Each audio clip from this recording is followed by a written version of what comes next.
In terms of like 3%ers and stuff like that, yeah, I think that is definitely they're definitely gonna cause some trouble on election day. It might not make that much of a difference, but I don't know. It could be like another Brooks Brothers, right? It's impossible to predict. I think that what makes this so scary is that we're all just like kind of holding our breath, feeling that like what's going to happen after November 3rd is infinitely worse than what we're experiencing now.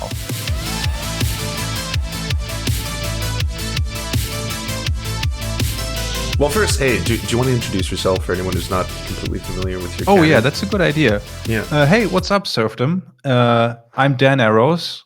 I'm the co-host of Hillary Clinton on our new podcast, You and Me Both. No.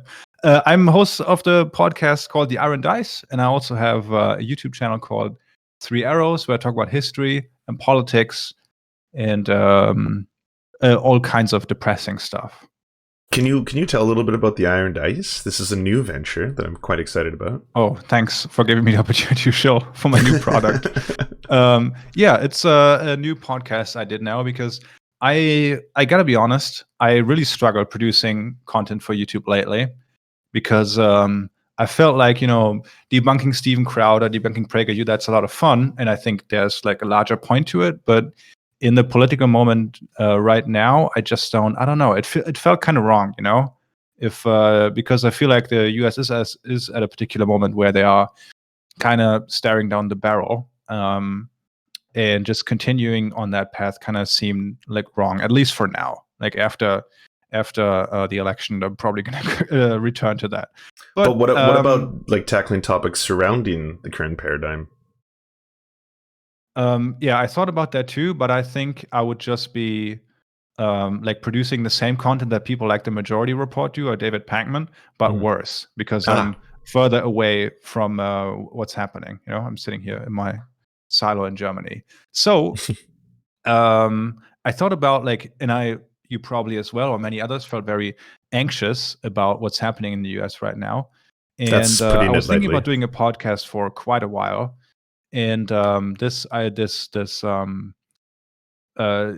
feeling of like nervous anticipation, often people like immediately think of Weimar Germany when you talk about that. Oh, is this like democracy dying and stuff? And yeah, with that, I had my first topic for my history podcast. It's an immersive history podcast, so it's not me and someone else talking about, oh, isn't this crazy? It's more like a narrative. And our first series is called The Fight for the Republic, which starts out right at the German Empire and its death rattle at the end of World War I, and goes on from there right until the end of German democracy. I know you probably, we're going to explore a handful of topics, but that one is really interesting to me, especially because I do talk about that a lot, how we're kind of seeing the early signs or the warning signs of, neo-fascism, whatever you want to call it, proto-fascism. But people often say that that's just a charge levied at any administration they don't like. Like, the term, this is the next, Obama's a Hitler. Hitler's, what is it? Hillary Clinton was Hitler, and now Trump is Hitler. Yeah. Whereas I like to kind of break down the check marks of why we're seeing this. But, obviously, you probably have way better insight than I do. I don't know if I actually do have that, but I think, historical comparisons are never perfect, and comparing Obama to Hitler is definitely less perfect than Trump. And like often these comparisons are just like used to as like a smear, but I do think that there are that like history provides patterns and a series of events that one can look at to get a better idea of our world today. Not for Obama though, most likely. Yeah, but what are some of the patterns you'd recognize with the Trump administration? Cody Johnson of Summer News has a really good series on like how like the Trumpist movement is like fascist at its core. But I think when you say that, like people just think of like the brown shirts and the like the March on Rome and events Pretty like much. that. Yeah. They think like when they think American fascism, they think like the Man in the High Castle, right? With like swastikas on the American flag and Arbeit macht frei on Times Square and stuff like that. But fascism like knows every game in town, I think Umberto Eco said.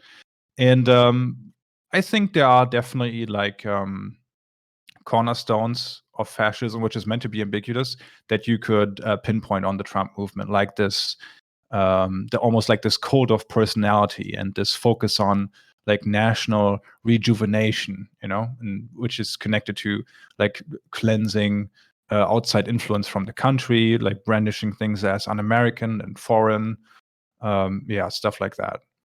The one I get pushback on is the silencing of the press. Because obviously the United States has such incredible laws protecting the freedom of the press. But I have tried to point out that he's still trying to label it as like the Lügenpresse. And then please correct my German, by the way, chat. Like I have so many Germans in my chat now who are constantly like, Lance, you stop rolling the hard R's, okay? You don't have to make it sound like you hear German in movies. Like it's a soft language. It's a much softer language than you're given the credit for.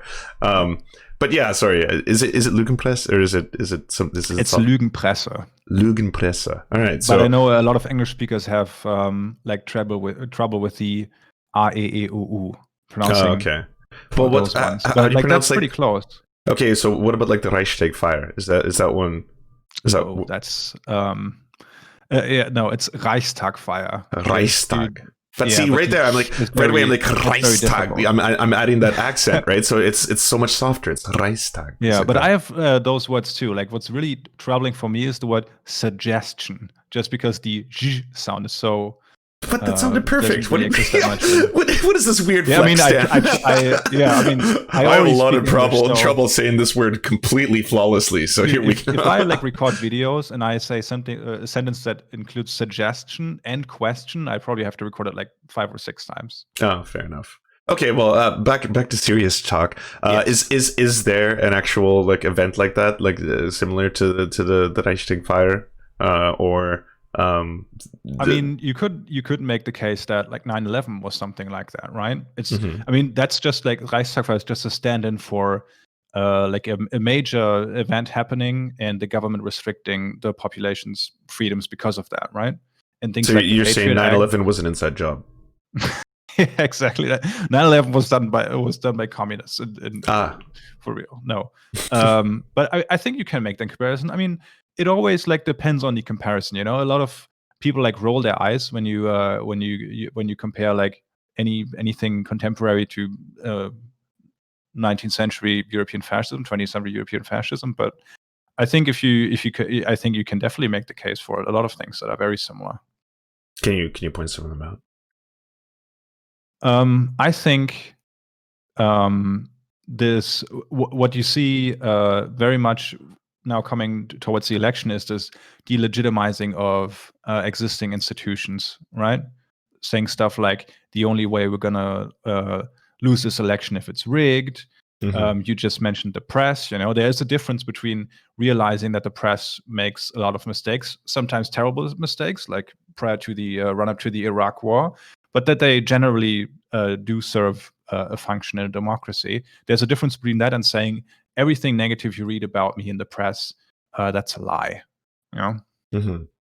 I've noticed that like you have been tarnished a little bit online as one of the more prominent bread tubers who seems to be quite vocal about the necessity to say elect someone like Joe Biden over Donald Trump. Do you feel like I mean, we could maybe pour some tea right now, but do you feel that there has been a bit of a problem with that, especially in the online messaging? Because part of me also feels that it is kind of an insular online problem, but there is definitely 100%. Okay. I would agree with that 100%. That's very much an online thing. Okay, good. I think right after like Bernie dropped out, I think it was way worse than it is now. I think a lot of people just have like an emotional hang-up about voting for Joe Biden, which I can understand, and like search for a rationale to not do that. But I don't think that exists really. Like I can see like your theory of change if you think there's no difference between the two. But I really do think that's like a lefty Twitter phenomenon. Yeah, I think the statistics show that something like close to 85 to 90% of all Bernie Sanders supporters are backing Joe Biden on some level or one way or another. Do you think maybe that comes from a place of privilege for you and me, though? Because I was right away, I think like the day after Bernie dropped out, everyone was like, well, what are you going to endorse now, Lance, as a Canadian? And I was like, well, I voted for Justin Trudeau the first time he ran because I hated Stephen Harper because he was destroying the country. So yes, I'm actually for strategic voting. I don't think it diminishes, the power of the left in sense that, like, I mean, when it comes to Democrats, I'll be honest, I don't think they care about the idea of withholding your vote and using that. Like, they don't care because that's what they did. They coalesced around Joe Biden because they were so afraid of having like a further left candidate, one who might actually threaten the insurance companies. That they were like, yeah, no, we're gonna create this Hydra beast. We don't care about all you progressives. I do feel like there is. I felt like the Biden campaign definitely was more sensitive to that than the Hillary campaign. I feel like the Hillary campaign really treated like the Bernie Sanders, like the staffers and all those people, like really with scorn. Yeah. And now there's at least, like, I don't know. I don't want to overstate this, but he definitely like tried to throw those people a bone, making the Joint Commission and getting a climate change plan that is written by the Sunrise Movement, which is not enough, but it's a good start. It's better than nothing. Yeah. Like Hillary Clinton was basically like, please campaign for me, and also like I'm gonna not show any. Can you finish your thought from just now? You said that might be coming from like a position of privilege. Well, because you and me, neither of us get to vote in this election, so we have to watch as outsiders. And obviously, I don't know how you feel as a German, but as a Canadian, usually a deep and piercing fear. Not just of the rise of Donald Trump and then the rise of what seems to pretty much be the early warning signs of fascism, but also fear for all the hundreds of thousands of Americans who A, have either died, or B, like, the numbers just boggle me. Like, I don't know how the numbers are in Germany. I think it's pretty bad there, but like when I see now like it's really bad. Oh, okay. All right. Well, maybe you can tell me a little bit about that. But seeing 91,000 new cases yesterday in the United States, insane. Yeah, that's incredible. Like, again, it's what, 4% of the world's population, 25% of the world's cases, 25% of the world's deaths. Like, it's just outrageous. Yeah, it's heartbreaking. It's really terrible. Yeah. So that's why I say sometimes for me, it's like, it seems very cut and dry. I'm like, for like, I despise Joe Biden, but I think it's very easy to point out why I think that either him and or Obama would have done a decidedly better job domestically handling something like the coronavirus, because again, when he was put to task handling other situations in the same way, they did do a better job than this, right? Like, I think it's very easy to demonstrate why Donald Trump completely fucked this up, for lack of a better term. Yeah, I do think so as well, but I think those people who, like, we might have privilege over, we're not actually as different from the people who try to make that argument online.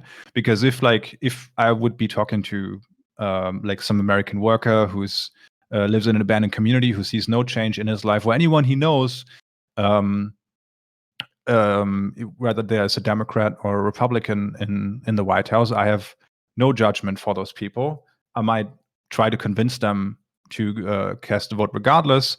But I think most people who made that argument online aren't really in that position. At least like the prominent people, as from what I realized, most of these are like other YouTubers or podcast hosts or people like that. But I definitely do think that, like, being further removed from the situation is definitely a privilege. Do you feel like a little bit of disillusionment with the broader bigger left community? Because I saw you were having some back and forths in the Twitter sphere over these topics. I just feel like a lot of internet politics is really just posturing, and that's sad. But I don't. I mean, I guess there is like a sense of disillusionment, but I don't know. I'm not like losing sleep over it, but. The thing I can do is try to like purge that sentiment from the people that I have like some amount of influence over, like my audience or the people who care about what I say. I have no ambition to like shape like an online leftist community or something. That's actually the most noble way you could look at that. Thanks. Oh, and by the way, thank you, Rob Rousseau, for rating. Dan, if you're not familiar with Rob Rousseau, he's I love Rob Rousseau. Wasn't he the guy who made that tweet that he would rather have his daughter date someone from MS-13 than a Trump supporter? Was that Rob Rousseau? Yep. Yeah, he's great. Hilarious. That's the very same one. Yeah, he's a beast on the Twitter sphere. Absolutely. Okay, so I'm getting so chat. I'm obviously going to answer all your, or I'm going to try to ask as many of your questions to Dan near the end of the show. And to everyone who's thirsting unbelievably over Dan, this happens every time, Dan. I hope these little things are boosts for your ego, because like every time I bring you on the show, this is why I regularly have to come on to like refill those batteries. Oh, okay, that's what it's serotonin. I'm a drug dealer. That's what's going on here. Great, exactly. Thank you. Okay, fun. Okay, but the questions that are being asked to me pretty frequently is A, who would you vote for in the next election as the Chancellor of Germany? And B, what exactly is the situation in Germany right now in terms of both their numbers and the QAnon movement exploding? Germany, we don't elect our Chancellor directly. The party with the most votes gets to pick. It's just like our parliamentary system. Oh yeah, exactly. I think at least for like the next 2 decades, I don't see a big shift away from the conservative domination of Germany right now. I don't know how it plays out with the second corona wave now, but after the first one, they got a boost with like putting them at like, I think it's 35, 37, 38% nationwide, which is pretty huge. Like the next bigger party was like 20%. So like absolutely comfortably seated. If who I'd vote for the next election, I wouldn't know. It's gonna be either the left party or the Greens, I suppose. Can you just do a quick Cole's notes to how the parties break down in Germany? Like what? Like the Greens are. Merkel's I mean, the Greens obviously are an environmental party. Back in the 80s, when they first came onto the scene, they had a genuine anti-capitalist wing, but that has largely moved away from the party. Like all bigger parties have like a very neoliberal consensus in Germany, and the left party is a smaller party who you could say are democratic socialists, but they also have a lot of baggage from like the GDR. They're very apologist towards Russia. Those kind of remnants that kind of turn me off. But there's no party where I would get everything that I want. There's of course the Social Democrats, who are probably going to go into opposition after the next general election. So is it basically the centrist party who are the ruling party versus the opposition is going to be Social Democrats, but there's not really a danger of there being like conservatives to far right conservatives? I don't know. I don't really see that. Right now we have like what's called the Great Coalition, and we had it for over a decade now, which is the Conservatives and the Social Democrats, which are the two biggest parties setting up the government, and the opposition is the left party, the Greens, like economic liberals, and like the AfD, the far right party. But the Great Coalition, when you say the Conservatives, that's Angela Merkel's party. For like Christian conservatives, yeah. Oh, the Christian conservatives, Jesus. But for American viewers, they're probably seen as a either centrist to left party. Like oftentimes I hear people saying like, well, Angela Merkel is actually really good on immigration, and look at all these refugees that she allowed in the country and things of that nature. I think German politics, especially when we're talking about Angela Merkel, is much more shaped by pragmatism.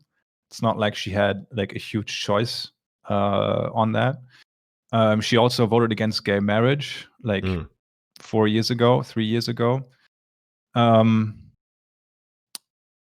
I wouldn't say they're like left wing on the American spectrum. I would say they're firmly like center, I'd say. Probably to the left on the for the Republicans on economic issues and also on social issues, but I mean, like we legalized gay marriage through the legislative process with them being the government. So I don't think that would have happened with a Republican majority because that only got legitimized through the Supreme Court, right? Yeah. Okay, I want to ask about what do you think is going to happen on November 4th? Not so much as who do you think is going to win the election, but I did want to talk a little bit about the precursors to what seems to be a burgeoning civil strife, shall we say, and civil hands will be made unclean. I hope that's not the case, but I uploaded a video today about my anxiety towards that. What I think is the most unlikely thing to happen is a Trump landslide win. I can't really see that happening. The best case scenario would be, let's say it's 11 p.m. American time on election night, and Florida is called for Biden, because in Florida they started counting mail-in ballots right away, I think. And he just like blows it out of the water. Best case scenario. Absolute worst case scenario, it's really close, and not even like close in terms of like electoral votes necessarily, but just like in a bunch of districts, because the Republicans have been preparing cases, and their lawyers have been preparing to fight tooth and nail to throw as many votes away as possible, at least when it comes to mail-in ballots. And the worst case scenario would be something like what happened in 2000 or in 1876, where there's just like ambiguity. There's an English word I have trouble saying on who's actually ahead. The B is hard. It's ambiguity. It's a strange word. Ambiguity. Thank you very much. Yeah. Another thing that might contribute to that is that Associated Press is not calling the races this time, as far as I know. They're not part of the national election pool. They are reporting directly to the New York Times and Fox News, so that might that's like another possibility for some like conflicting numbers floating around. If there is some uncertainty about who is winning, I'm 100% sure that the Republicans will try to exploit that to like call the election for themselves. Before actually, and then just demand the vote count to stop. And then I think that's the worst case scenario. Well, you bring up 2000 too, because I think this is something that's already been prepared for. If it actually did ever get to the Supreme Court, this is pretty much an open and shut case for Trump, right? Not from a legal standpoint. From he's stacked the courts to such a degree now that they're ready for that. It's not a coincidence that 3 sitting Supreme Court justices all worked on the side of Bush in that case. That's it, which are Roberts, Kavanaugh, and now Amy Coney Barrett. All of them work for Bush on that case, and I don't think that's a coincidence.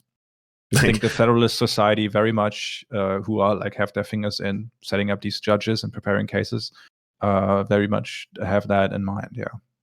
What is necessary for that to be avoided? Does it have to be just an absolute blowout? Because I know Florida and Texas are oddly in play for Joe Biden right now. Texas is. I mean, the Democrats have like said for like decades, or not maybe decades, but a bunch of years now that Texas is going to turn blue, which doesn't seem to happen, but it's also the hardest state to vote in. So for minorities, it's especially hard to vote there, even if like the polling is better than the actual results. But yeah, like a complete blowout that doesn't leave like any wiggle room for who won the Electoral College or which state. I think that's the only way to prevent that from happening. What are the odds, do you think? Like, are you someone who's just like religiously checking the polls, the numbers? Did you want to? Do you have not to? Really. Yeah. I check like 538's assessment, maybe like 2 times a week or something. But I've following some of these of state polling, and I think Biden might actually win Florida. And if he would win it on election night, that'd be very good. I also, if you would ask me like to make Trump can't win without winning Florida. I don't like. I also think he'll win Wisconsin. Maybe. I mean, it's so hard to say. Like these states, like Pennsylvania and Wisconsin, like there's so much meddling going on. Like in Wisconsin in 2016, 23,000 votes made the difference. Which is ridiculous. Yeah, Like, it's crazy. isn't there some states where almost 100,000 votes are not going to be counted for a handful of reasons, either because like they haven't allowed. Oh yeah, like the signature is not like praised properly, or there's like some additional info on the ballot that isn't filled out, but you're not allowed to fill that out. You have to throw the ballot away. Yeah, like they're as I said, they're fighting. They come like the Republicans are coming at this with like both barrels. Mm-hmm. So this. Sorry. Okay, sorry. No, go ahead. I don't want to trivia. No, I didn't have anything. Oh, okay. It's actually a really good thing you did that, Lance, because I was just going to ramble on incessantly until you stopped.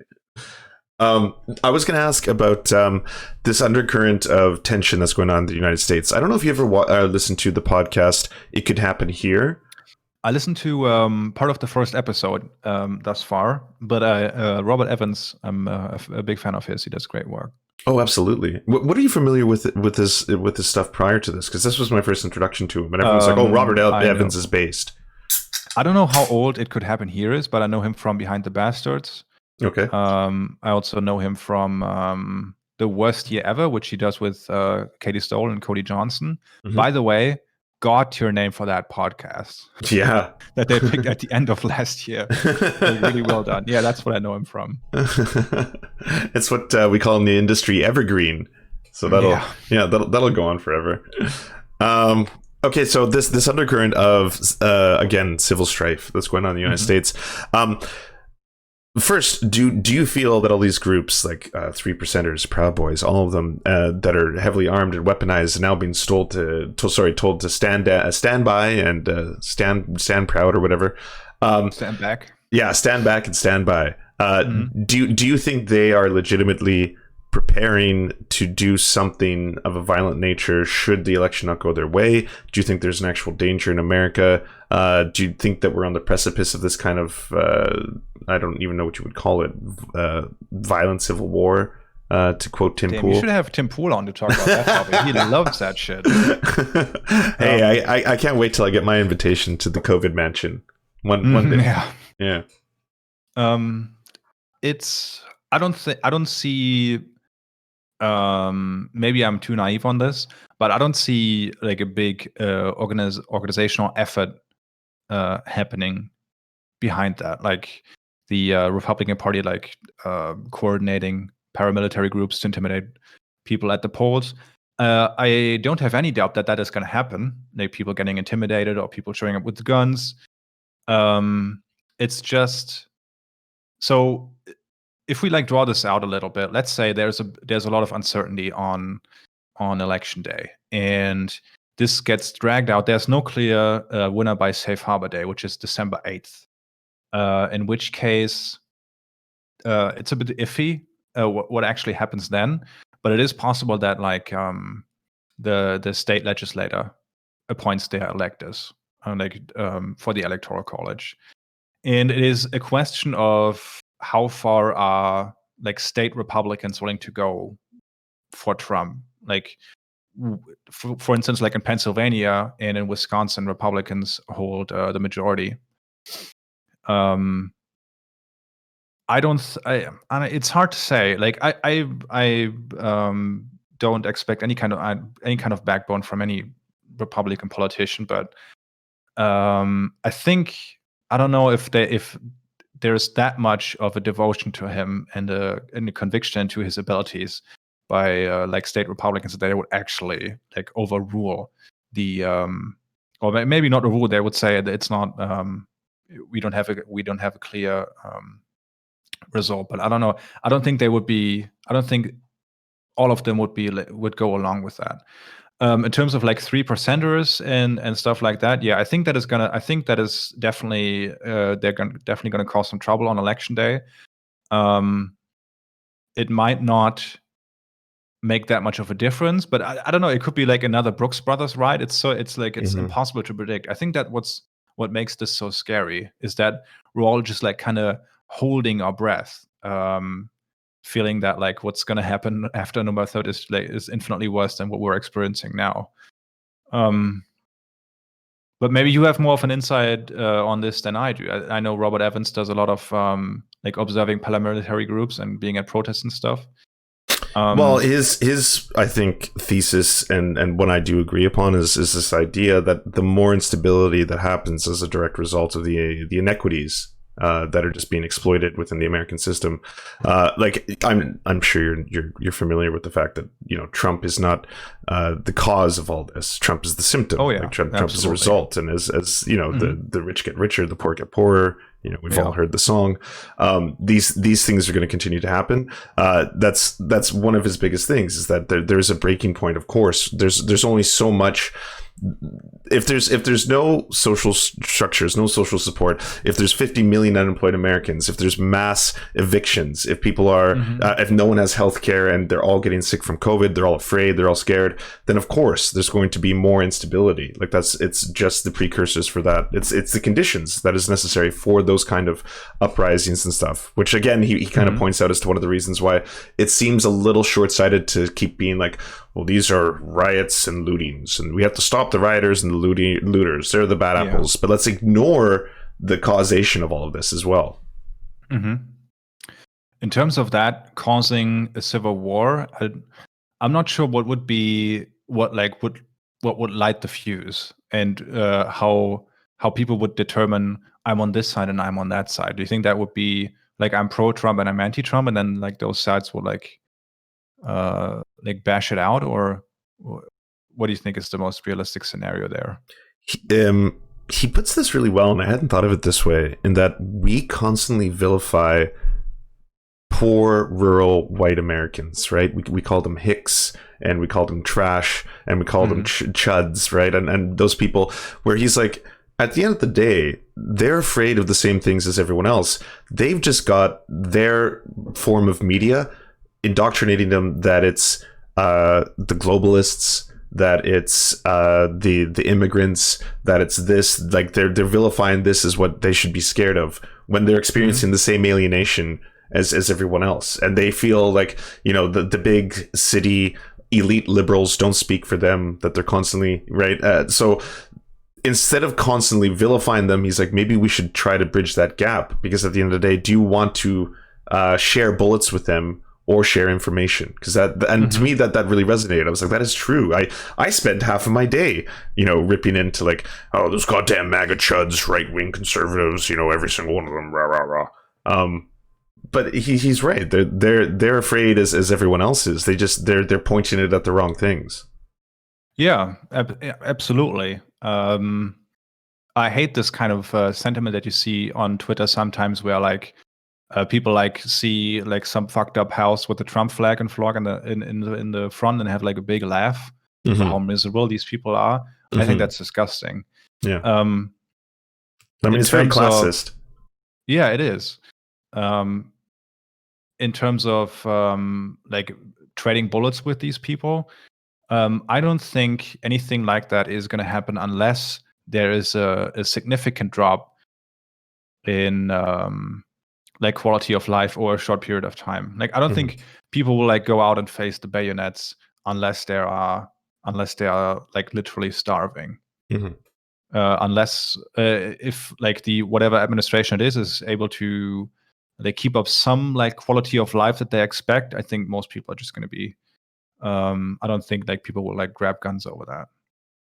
Speaking of vilifying people, what are your thoughts on Glenn Greenwald? Damn. I'm looking forward to the new media house he is probably gonna found together with Michael Tracy. Could you imagine? That was kind of, I mean, is that very, very unlikely? I don't know. I mean, of course, like I have like every leftist who's like into journalism, a leftist who's into has immense respect for Glenn Greenwald and for those groups, like for Matt Taibbi as well. But I think, I don't know, like he has been acting like pretty cringe in the last like couple of months, like this hyper focus on like cancel culture and shit like that. I don't know, it's very embarrassing. And every time like someone mentions him on Twitter or something, or like writes his name or like writes Greenwald or something, he's like in the reply saying, "You fucking imbecile, you fucking moron." Like, I don't. It's you hate to see it. I've never understood people who obsess over their own names on Twitter, and like people who are so rich and famous, like Ricky Gervais. Well, like he'll pop up in like a user that has like 37 followers, and just like He's like a millionaire. Yeah, like, and put them on blast. Yeah. I think it's kind of sad. I like a lot of the work that The Intercept has done, and I'll probably continue to like it. The way I think I don't know what happened there, but it seems like very unprofessional the way that the Intercept and Glenn Greenwald parted ways. I don't know. It's sad. But crying sense. I don't even want to get into that. But like going on Tucker Carlson after that and saying, "Oh, there's like pro-Biden censorship going on, and that's why I left my company," and just like playing into this right-wing aggrievement narrative. I think that I don't think there's any kind of like big justification for that. So I haven't watched it yet. Can you explain it? Because I've heard about it. Everyone's talking about how terrible that interview was. Yeah, I mean, Glenn Greenwald has been on Tucker numerous times, right? And, yeah, which I have no problem with. You know, there's people who do really good work on Tucker. In theory, not at all. Like, for instance, the Bernie Fox News Town Hall, that was amazing. That was great. Or anytime Cornel West is on Tucker Carlson. Oh, yeah, yeah, exactly. But Glenn Greenwald seems like he only goes on to like shit on the left. I remember the last time he was on before that, or last time that I saw was when the like Steven Crowder YouTube Carlos Maza thing was going on, where he like decried that YouTube had stepped in not like in favor of the little guy, but in favor of like the powerful, in favor of Vox, like apart from it not being like any because back then like Carlos Maza used to work for Vox. I know, but they ended up they didn't like, do anything to Steven Crowder. Yeah, exactly. Like they were like pretty quiet on this actually. And I think that's kind of unfortunate, but like I feel like there are like some people on the left who really want like right wingers to like them and to like, hey, I'm not like these other like cringy dudes.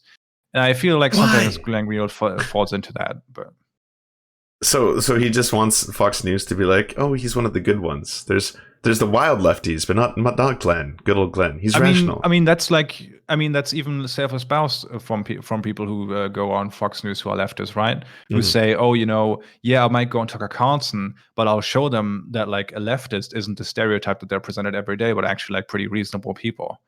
But there are people who've done that very successsually. Like, did you just watch the Vosh Tim Pool debate? I thought I watched part of it.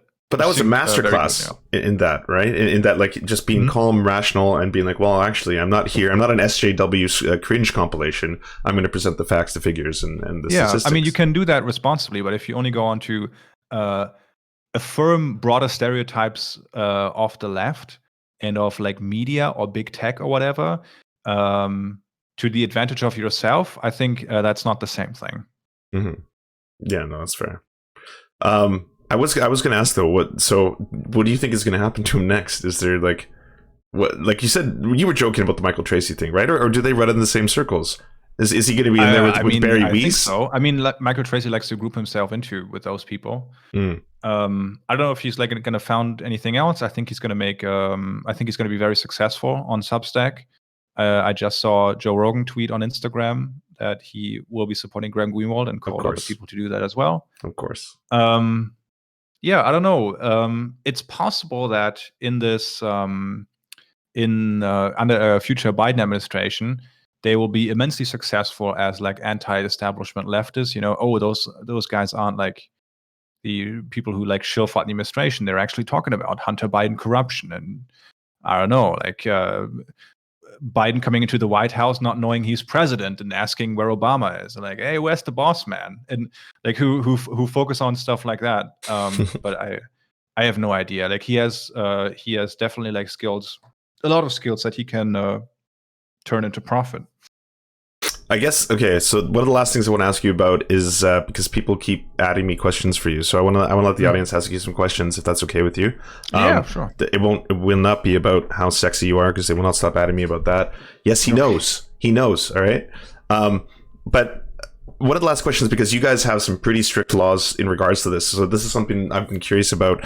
Have you heard the kind of free speech absolutism coming from, say, Kyle Kalinske, as well as Glenn Greenwald, in relation to Holocaust denial, and why we should be allowing Holocaust denial on large platforms such as YouTube, and just let the free marketplace of ideas sort these things out?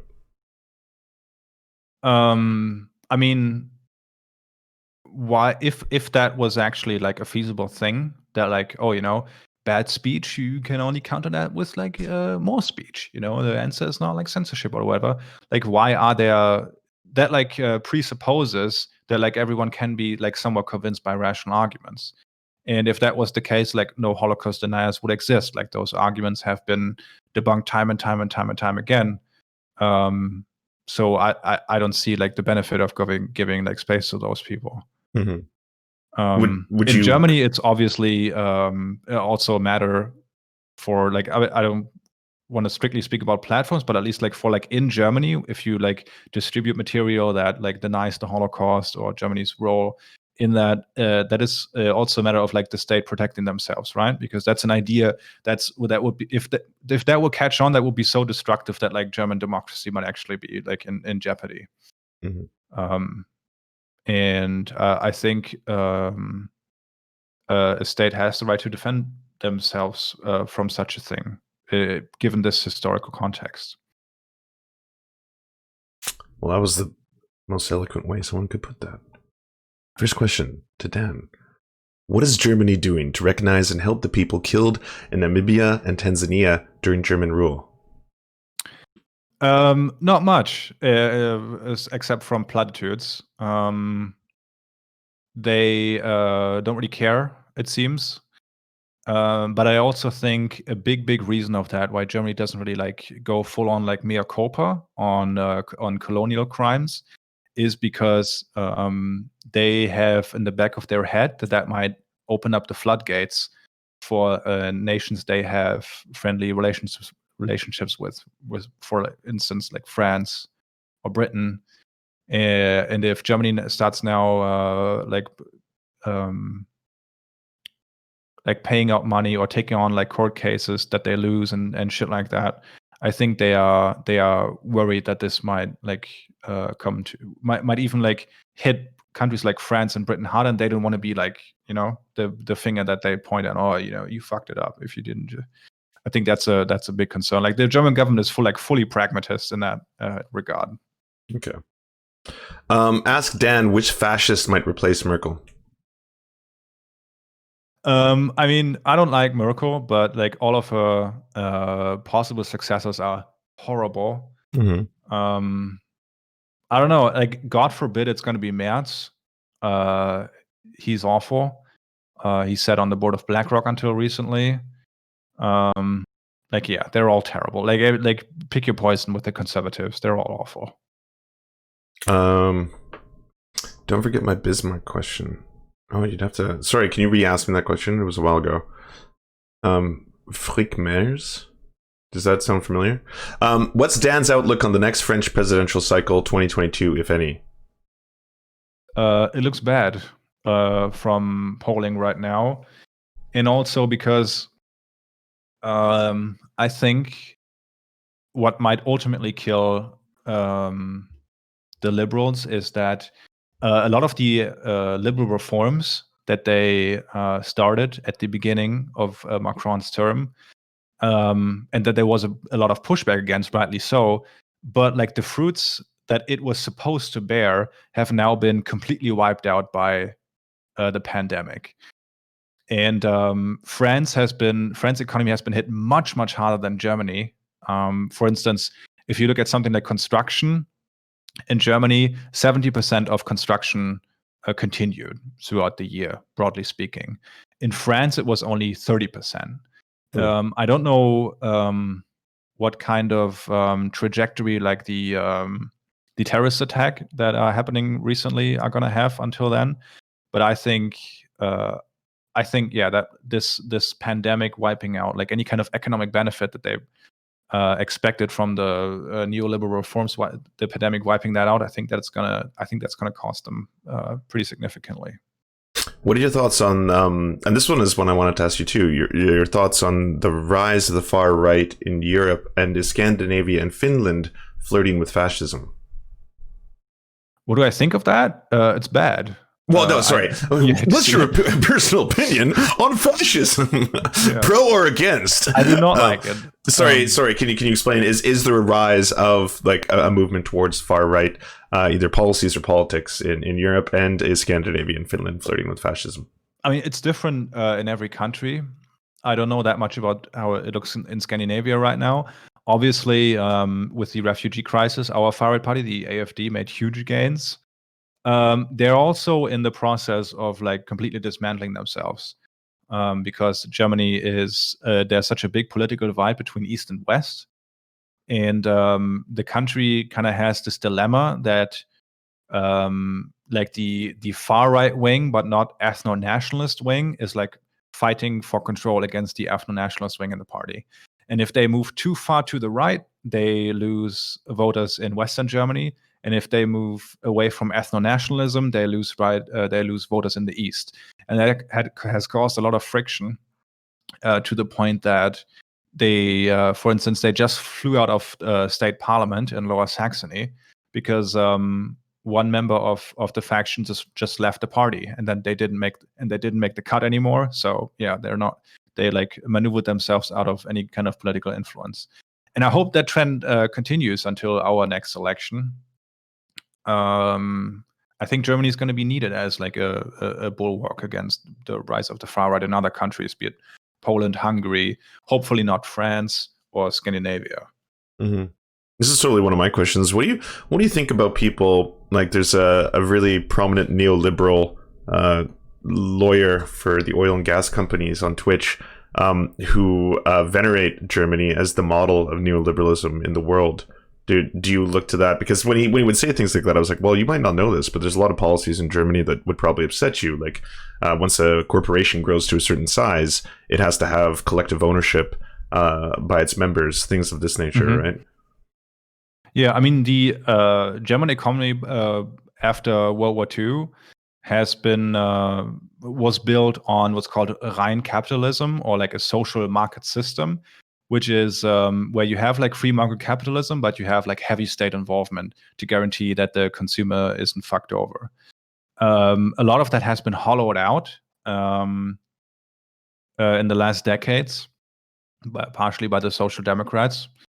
And why by the Social Democrats? I thought you were going to say conservatives, and I'd be like, of course. I mean, yeah, I mean that's a given, but of course, in Germany, there also was this like big neoliberal shift, like there was with the like Blairites in Great Britain, or there was with like Clinton in the US, and we had the same with Gerhard Schröder, who like reduced the size of the of our social system and made a bunch of reforms like that. And I think, I mean, like Germany is doing fairly well in terms of economics, but there are things where I say, yo, this success. For instance, like our post office was privatized. I don't think that was a good decision. I mean, if he's like hailing Germany as this like heaven of neoliberalism, I would need to know what like specifically he's talking to, because like for instance, our unions are like pretty strong. Like a collective bargaining power is pretty big here. He'd probably not be a huge fan of that. No. Mm-hmm. Yeah, I would assume that. I gotta put you two together one time, and you can just marvel at maybe. them. Okay, sorry. From a Brit to a German, what's the sense in Germany that Britain and the EU will strike a Brexit deal, or are Germans predicting no deal? And I think the answer to that is no deal, right? I mean, at this point, I mean the big issue was always like the Irish border, right? Mm-hmm. And first they pretended there was an agreement on that. Now it seems like there isn't. I don't think there is a way for Britain to leave the EU in a way that meets the expectations that the Conservatives have set the country up for.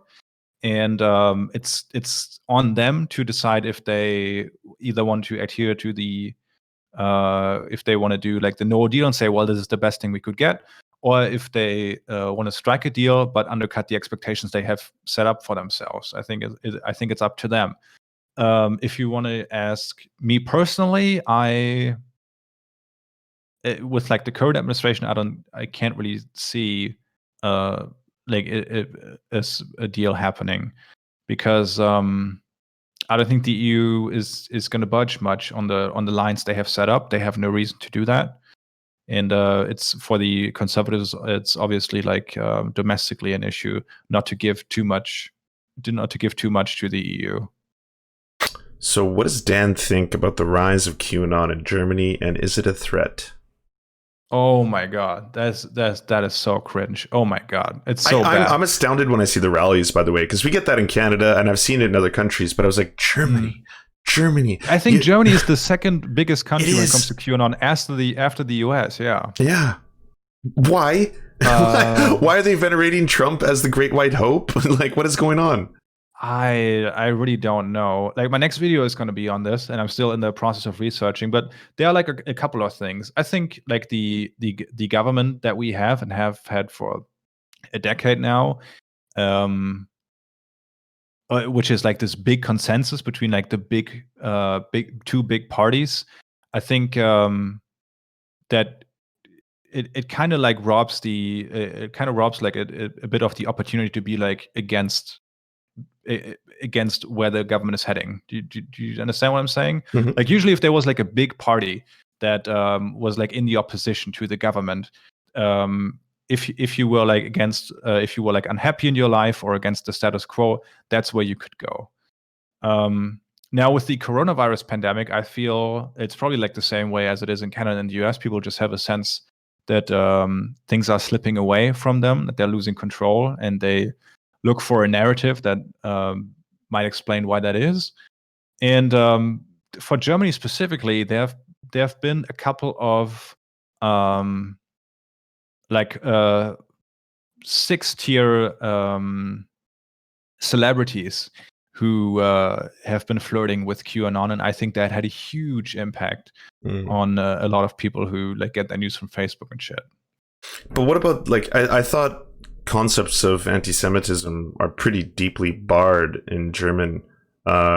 Sorry. So why would something that has such deep undercoatings of anti-Semitism be allowed to be so popularized? I mean, it makes sense when you consider that like the history of anti-Semitism is much more rooted. It has been prominent in Germany for much longer than the history of anti-Semitism, right?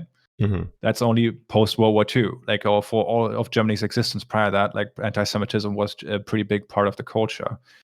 And like being anti-Semitic that's like in German conspiracy theories, that's just like part for the course. It's just like it's like a side dish to your like your main meal might be being a sovereign citizen or being into QAnon. Like anti-Semitism is always in for the ride there. Weird. But I was going to say, I think that's probably a global phenomenon too, right? Like, it seems that like if there's any one group that seems to have been vilified consistently throughout history, it happens to be the Jewish people. How is it still like Jewish people? That's I don't incredible know. To me. I don't know. What do they have to do? I don't know. Okay, sorry. What are the last questions? What are your thoughts on DM25? I like them. I voted for them in the last EU election.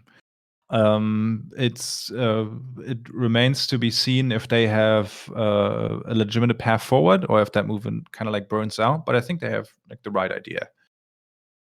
And the question I was asked the most, and I already know the answer to, but I guess you have to say it out loud: is he single? No, I'm not.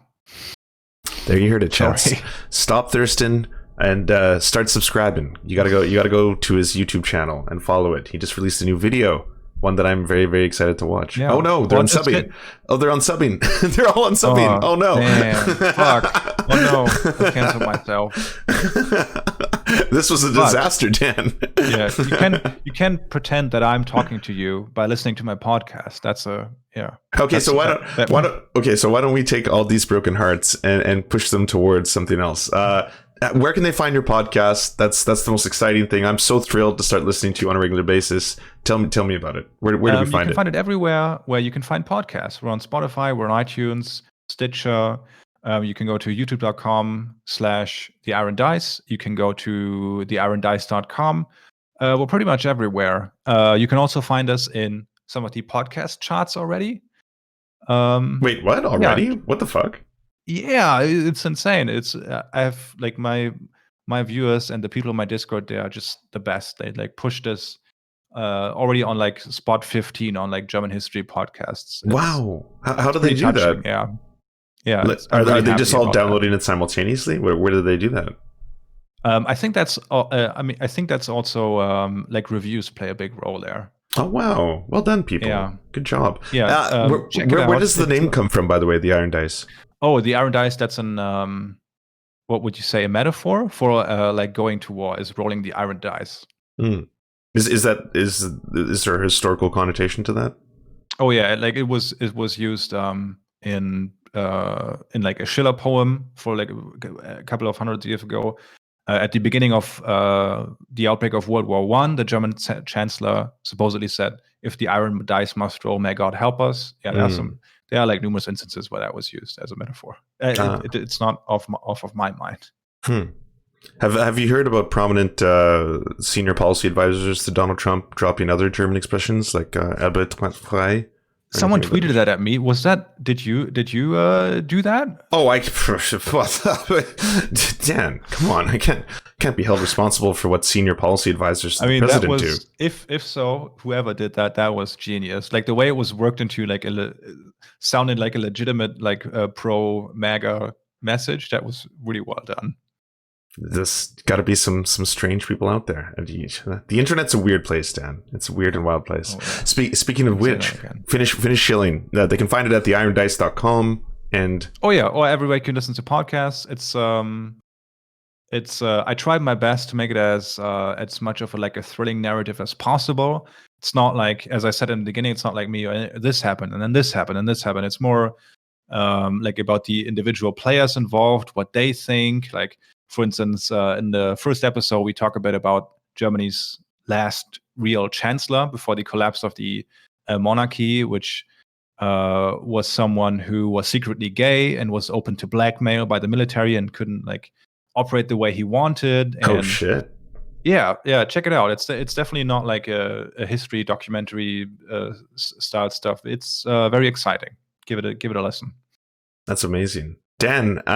I can't thank you enough for this. Thank you. Well, this is one of the rare times where you reach out to me and you're like, Dan, Lance, can I come on the show? And I was like, yes, please. Yeah. I love talking to you. Anytime. I love talking to you. It's always a pleasure. And your chat is always very nice to me. Yeah, a little too nice. Goddamn thirsty beasts. Next time, I'm only going to call in. Yes, please. I'm going to just get out that stick that's the meme and bash them all over the head a couple times. Hey, we want to mutual aid you to get some eyeballs on your work. So if you have a leftist YouTube channel or Twitch stream or something you want us to advertise, just send us a 20 to 30 second ad using the forums at weareserfs.com. We'll do our best to help you out. And please submit once per channel.